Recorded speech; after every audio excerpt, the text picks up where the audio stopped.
Welcome to the Soccer Tavern, where we're discussing the history, culture, and philosophy of the beautiful game. My name is Dave, and in this video, we're talking about Leicester City Football Club's history. Pull up a seat, and let's start the discussion.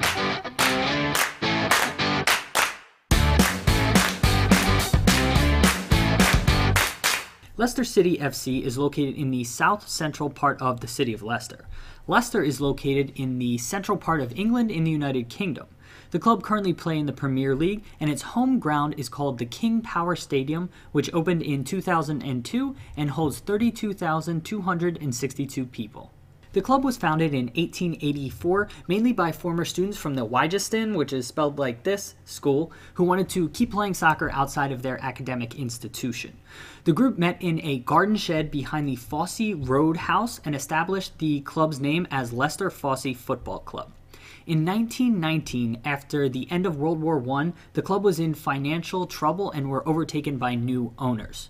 The new owners dropped the Fosse from the club's name and added City to appeal to a wider fan base. The club became Leicester City FC and have been so ever since. In the club's early days, it went through a number of different nicknames, including the Fossils, the Royal Nuts, the Hunters, the Sockers, and the Tanners, but none of them really stuck. In 1948, the club introduced a fox into their crest to be worn on matchday kits due to the region's association with fox hunting. Though this happened in the late 40s, the club didn't officially adopt and embrace the fox's nickname until the 1980s, but they've been using it ever since.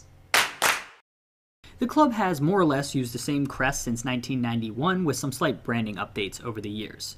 It's a relatively simple crest with a fox head in the middle of a cinquefoil flower surrounded by the club's name in a circle.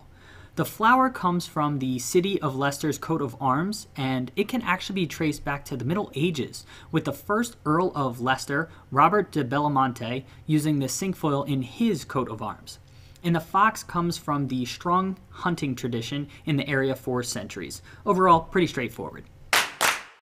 I'd like to discuss 3 important events in the club's history in this section, all of which have occurred this millennium. First up, on October 21st, 2002, Leicester City officially went into administration or bankruptcy.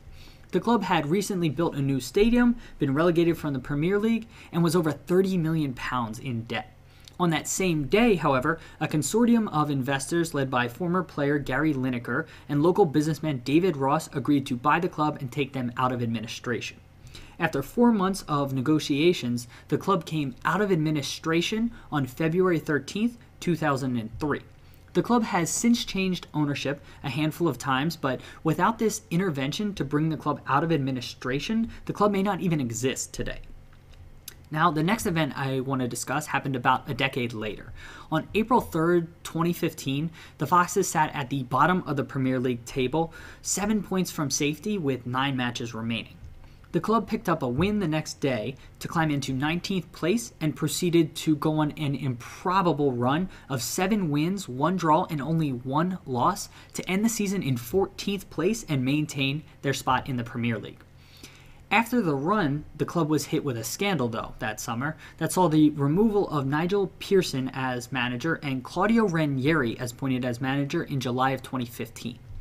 Ranieri had tons of experience managing at big clubs, but was considered old and kind of incapable of winning a domestic title after many of his sides finished in second place. And that brings us to our third event I'd like to discuss. Leicester began the 2015-2016 season as 5,000 to 1 odds to win the Premier League title. With the poor performance the previous season and the turmoil that the club experienced that summer, which we just talked about, even the loftiest of fan expectations had the club finishing mid-table at best. Incredibly, all of the stars seemed to align, and the club rode a wave of undiscovered or underappreciated players who were all on the form of their life and combine that with limited injuries to win the Premier League title.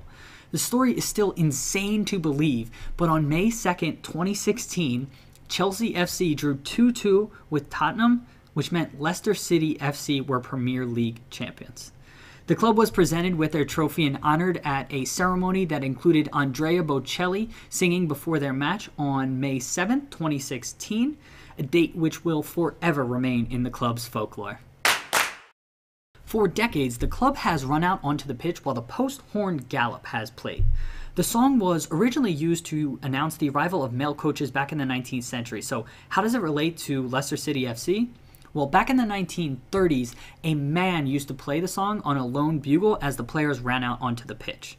This tradition has continued over the years and makes for a unique entrance to the field for the club and its players. And it was all started by a supporter almost a century ago. I'd like to highlight 4 players in this section. Gordon Banks was one of the greatest goalkeepers in history. He won the 1966 World Cup as England's goalkeeper and is known for making the save of the century on Pele in 1970, but by that point he was no longer on Leicester. Gary Lineker started his career with Leicester, having graduated from the club's academy. He went on to have a great career and is a famous pundit for the Premier League these days.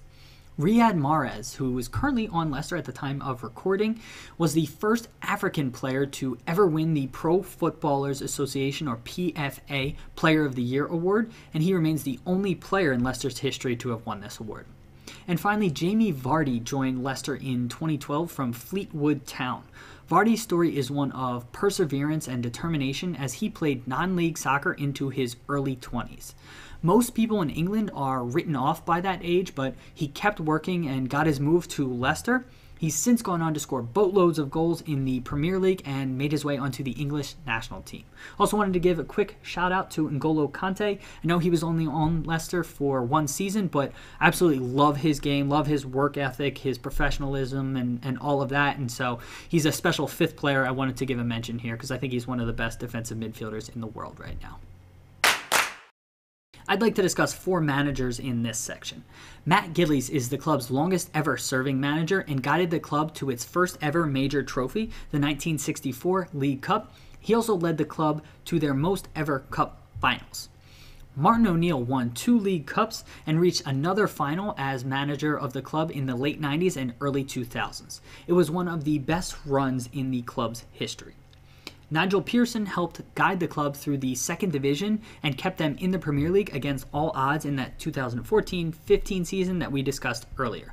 He was fired that summer after a scandal and was replaced by the next manager I wanted to mention here. We couldn't end this without mentioning Claudio Ranieri. He was manager of the club's historic and triumphant season in the 15-16 season. He took over a club likely to be battling relegation and with 5,000 to 1 odds to win the Premier League title. He shocked everyone and managed the club to be Premier League champions in one of the most unlikeliest stories in soccer or sports history. Still unbelievable to this day. Leicester currently don't have any rivals in the Premier League, but their biggest rivals are Nottingham Forest, Derby County, and Coventry City. All 3 clubs are from the Midlands, which is also where Leicester is located. Nottingham Forest are Leicester's biggest rivals. Beyond just being in the same physical area, the rivalry goes all the way back to a match from 1909 when Forest beat Leicester 12-0. That remains Leicester's worst ever defeat in their history, but it can be explained a bit. Reportedly, players for Leicester were hungover after a player's wedding the night before. The clubs have met over 100 times in their existence, and this rivalry remains intense. Leicester's rivalry with Derby was aided in recent decades with big victories for Leicester in the 1990s in the promotion playoffs and in the Premier League. That was followed up by big victories for Derby in the mid-2000s. The rivalry has faded a bit with Leicester becoming a stable Premier League club and Derby slugging it out in the Championship. Fans do still keep the rivalry going though, especially when the clubs meet in cup competitions. And finally, Leicester's last main rival is Coventry City. In the first decade of the 2000s, the 2 clubs played in the same division and had a number of fierce matches against one another. The 2 towns are separated by less than 20 miles, and the rivalry is called the M69 Derby in reference to the road connecting the 2 towns. The reality is both clubs consider other clubs as their main rivals, so this rivalry isn't quite as intense as the other 2 mentioned, but it is still worth mentioning here. The stats and records we're about to discuss are as of March 2018, which is when we are recording this video. Leicester have spent 51 seasons in the top flight in their history. The club has 4 major trophies, including 1 Premier League title and 3 League Cups. The Fox's record first-team league appearance holder is Adam Black with 528 appearances. The club's record goal scorer is Arthur Chandler with 259 goals. Leicester's record transfer purchase was Islam Slimani from Sporting Lisbon in Portugal on August 31st, 2016 for about £29 million.